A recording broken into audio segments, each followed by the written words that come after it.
If you go online and you look for the 10 most hated professions, you'll find on the second place debt collectors. And you know what? I am a debt collector. And I'm proud of being a debt collector. Because the people that I talk to tell me I'm friendly, respectful, helpful, and knowledgeable. And I know exactly why they say that. Because I've stood in their shoes. I was standing at the other side of that same conversation, talking about responsibility. I was in debt. And I like to tell you my story about how I got into debt and what my beliefs are as a debt collector. In 2009, I started my second business. I found a great location in the city center of Rotterdam, a monumental building where I started my French cuisine restaurant. I had great fresh food, delicious wines, beautiful ambience, and all the luck in the world. Not really. To give you some examples, just a few days before the opening, there was a lit fire at the next door neighbor which burned down half the back garden. And beside that gave a great black and gray finish on the furniture, the just painted walls, and the clean kitchen. I had a great start. Next to that, I had power failures, which are lovely if you want to go for a lovely candlelight dinner with your wife, your husband. But cooking in the dark is a bit of a challenge. And then we had that lovely rainy night where all of a sudden, water came pouring down from the ceiling, the walls, everywhere. And now, if I look back at it, it was pretty funny to see people walking out. Because they walked out with an umbrella up in one hand and their glass of wine in the other. But I'm not here to talk about what happened during my ownership, but I'm here to talk about what happened after. Because 16 months after the opening, I had to close the business down. I had too many setbacks, financially I was drained, and with every problem that I fixed, 2 and sometimes even 3 others appeared. I slept about 4 or maybe 5 hours a night, and although I owed that restaurant, I barely ate and lost about 15 kilos in a matter of weeks. So if you ever want to have a good diet, so I handed over the keys to the building owner, and at that brief moment, it felt like a relief, because I was letting go the daily stress of the restaurant. But in the days after, I just felt defeated. I was sitting at home, I had my curtains closed, lights off, and I was staring at the wall in front of me, trying to figure out what happened and what to do next.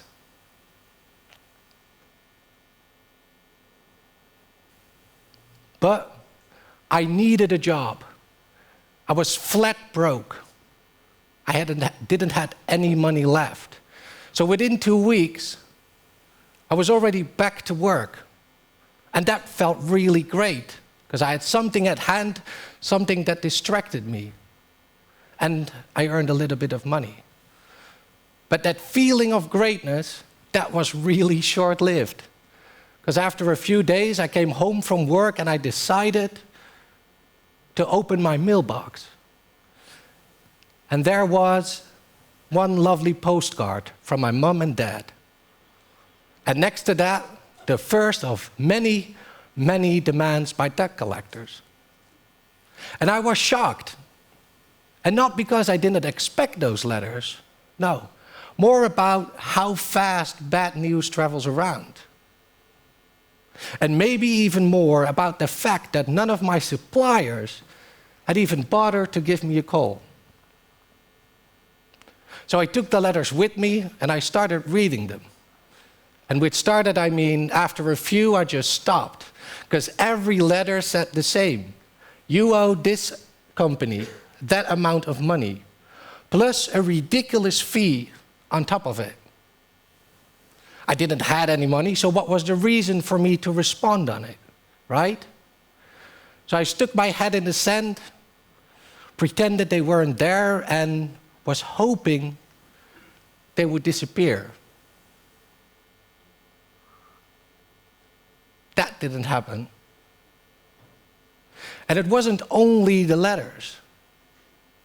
I was constantly being phoned by unknown numbers, which of course I didn't pick up.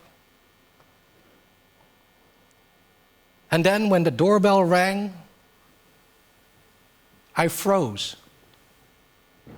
and waited as long as necessary till I knew that nobody was there anymore. And it felt like the world was squeezing in on me. I had no money, I had no options, no answers, and no ability to respond. I was running from it, and I know that now. But till the day that my employer called me up, telling me a debt collector had visited my place at work. And that felt really threatening, because now it didn't only involve me anymore. And the first thing that came to my mind was, I'm gonna lose my job over this. And that was more or less the only thing I had at the moment. Luckily, that didn't happen. But it was for me the trigger to start solving my financial debt. So I sorted out all the letters, which were in the corner of my room. And I'm talking about 100 to 150 letters. And I started calling those debt collectors, explaining my story, what happened. They didn't want to listen. They simply didn't care about it. So I asked what my possibilities were. Some sued me, some agreed to a payment arrangement, some didn't and stalked me for weeks, months, maybe even years. In the end, it took me almost 4 years to clear my debts. But till this day, I still freeze when my doorbell rings.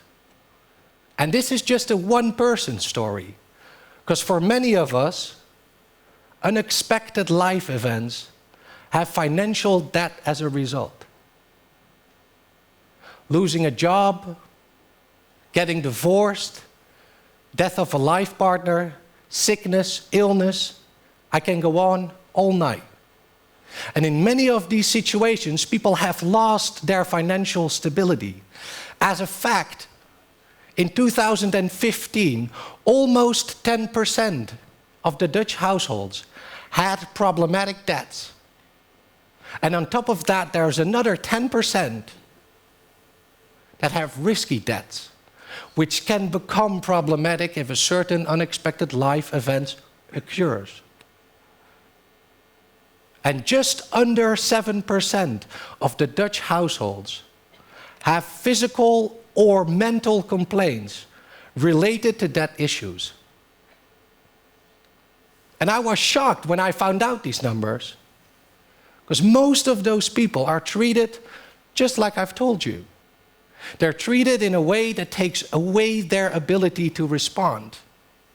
And instead of helping those people solve their problems, they end up with an even bigger one. One that sometimes overwhelms their lives. So, what is the solution? Well, it's pretty easy, because we could start by approaching people in a bit more positive way. And instead of forcing people to something they can't do, help people with something they can do.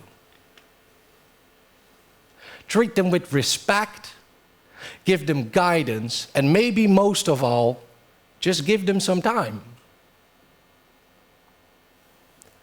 Let's start solving the problem that caused the money problems in the first place, instead of treating the symptoms. So, in closing,